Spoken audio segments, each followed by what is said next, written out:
Review of Pa Paandi and Raayan movies తర్వాత ధనుష్ గారి direction లో వచ్చిన థర్డ్ ఫిల్మ్ ఇది. ఆయన తీసిన ఫస్ట్ 2 సినిమాలు కూడా కమర్షియల్లీ సక్సెస్ అయ్యాయి.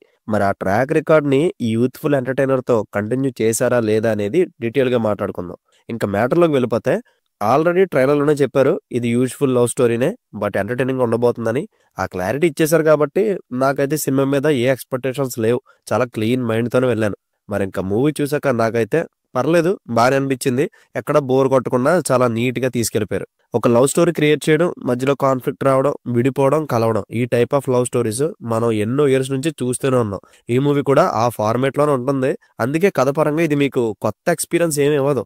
ఈవెన్ మీరు రాయన్ మూవీ చూసినా కూడా స్టోరీ జస్ట్ 1 లైనర్ లో రొటీన్ గానే ఉంటుంది, కానీ ప్రెజెంటేషన్ కొత్తగా ఉంటుంది. సో ఆ స్ట్రాంగ్ జోన్ ధనుష్ గారు ఈ మూవీలో కూడా అప్లై చేశారు.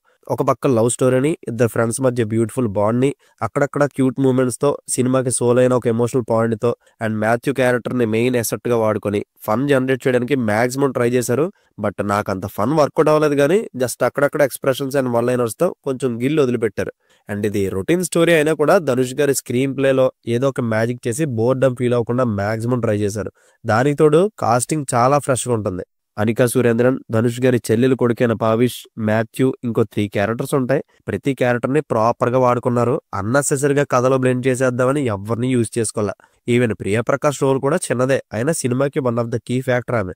అయితే మదర్ క్యారెక్టర్ చేసిన శరణ్య గారి రోల్ ని ఇంకొంచెం ఎక్కువగా వాడుకుని ఉంటే సినిమాకి చాలా అడ్వాంటేజ్ అవుతును, కానీ అలా చేయలే. మూవీ టోటల్ గా ఈ 5 క్యారెక్టర్స్ చుట్టూనే తిరుగుతుంది.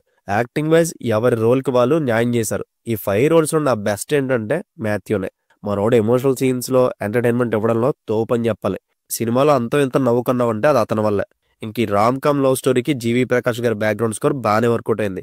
కాకపోతే సాంగ్స్ అంత కిక్ ఇవ్వలేదు. బట్ గోల్డెన్ స్పారో సాంగ్ ఒకటి, ఫస్ట్ హాఫ్ లో వచ్చి ఒక లవ్ సాంగ్, 2 బాగా అనిపించాయి. మరీ గుర్తుండిపోయేంత బీజిఎంస్ ఏమీ లేవు, కానీ సినిమా చూస్తున్నంత సేపు ఆ లోడ్ తెలియకుండా బాగానే మేనేజ్ చేశారు. అండ్ ప్రొడక్షన్ వాల్యూస్ కూడా చాలా బాగుంటాయి. బట్ ఇందులో మేజర్ డ్రాబ్యాక్ చెప్పాలంటే, సినిమాకి సోల్ అయిన ఎమోషనల్ పాయింట్ అంత ఇంపాక్ట్ అవ్వదు. అందువల్ల కథని మలుపు తిప్పే మెయిన్ కాన్ఫ్లిక్ట్ పాయింట్ అసలు కన్విన్సింగ్ గానే ఉండదు. అండ్ ఇది స్పాయిలర్ అయినా కూడా ఒకటి చెప్పాలి. క్లైమాక్స్ లో హీరోయిన్ కి ఒక ఎమోషనల్ డైలాగ్ ఉంటుంది. దాన్ని మధ్యలో కట్ చేసి ఫ్రెండ్స్ తాగేసి కుప్పిగంతులేసి ఒక సీన్ చూపెడతారు. లిటరల్లీ నాకు చాలా చిరాకు వచ్చింది. అసలు అక్కడ సీన్ పెట్టాల్సిన నెసెసరీ లేదు. మంచిగా వర్కౌట్ అయ్యి ఎమోషనల్ సీన్ కట్ చేసి ఫ్లోన్ మొత్తం డిస్టర్బ్ చేశారు. ఎమోషనల్ సీన్స్ ప్రెజెంట్ చేయడంలో ధనుష్ గారు చాలా వర్కౌట్ చేయాలి. ఈవెన్ రాయన్ లో కూడా ఈ లోడ్ తెలుస్తుంది మనకి. సో ఓవరాల్ గా అడల్ట్ కంటే ఏం ఉండదు కాబట్టి ఒకసారి అయితే డెఫినెట్ గా చూడమనే చెప్తా.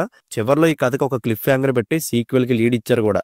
అండ్ ఇది కమర్షియల్ గా సక్సెస్ అయ్యి ధనుష్ గారి ట్రాక్ రికార్డ్ ని కంటిన్యూ చేస్తుందో లేదో చూడాలి. అండ్ ఫైనల్ గా ఈ మూవీకి నేను ఇస్తున్న rating 2.75 out of 5. So see you in the next video. Take care friends, and thank you.